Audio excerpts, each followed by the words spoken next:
Welcome to Honey's world. అందరూ ఎలా ఉన్నారు? I hope everyone is good. నేను కూడా చాలా బాగున్నాను. ఈరోజు మన రెసిపీ ఏంటంటే పెసరకట్టుని ఎలా చేసుకోవాలో సింపుల్గా నేను ఇప్పుడు వీడియోలో చూపిస్తాను.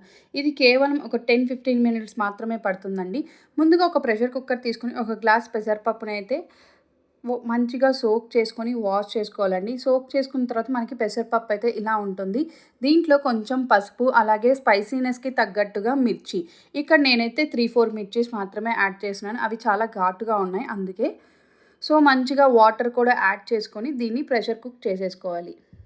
ప్రెషర్ కుక్కర్లో ఒక 5 విజిల్స్ వస్తే చాలండి. పప్పు అనేది చాలా మెత్తగా ఉడికిపోతుంది. పెసరపప్పు కాబట్టి చాలా త్వరగా ఉడికిపోతుంది. సో ఎలాంటి ప్రాబ్లం అయితే లేదు. ప్రెషర్ మొత్తం పోయిందా లేదా అని ఇలా చూసుకుంటే మనకి తెలుస్తుంది. సో ప్రెషర్ అంతా పోయాక విజిల్ అయితే మనకి ఫ్రీగా వచ్చేస్తుంది. ఆఫ్టర్ దట్ పప్పు అయితే ఇలా ఉడుకుంటుంది.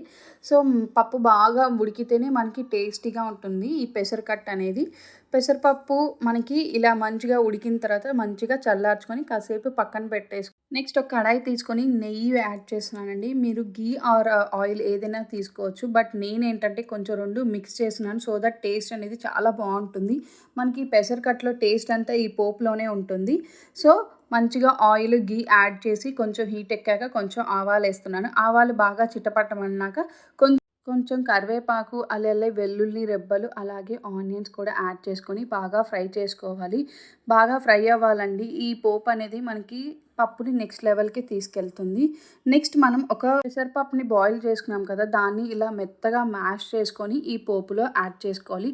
పోపులో బాగా యాడ్ చేసుకున్న తర్వాత మీ స్పైసీనెస్కి తగ్గట్టు కొంచెం కారం, కొంచెం ఉప్పు, కొంచెం ధనియాల పొడి, ఆల్రెడీ మనం మిర్చి యాడ్ చేసాం కాబట్టి మిర్చి పౌడర్ అనేది కొంచెం చూసుకొని వేసుకోండి. చింతపండు కూడా, పులుపు కూడా వేసేసుకున్నాను. ఇది బాగా మిక్స్ చేసుకొని బాగా ఒక 2 మినిట్స్ పాటు బాయిల్ వచ్చేసిందంటే మనకి వేడిగా పెసరకట్టు అయితే రెడీ అయిపోతుంది.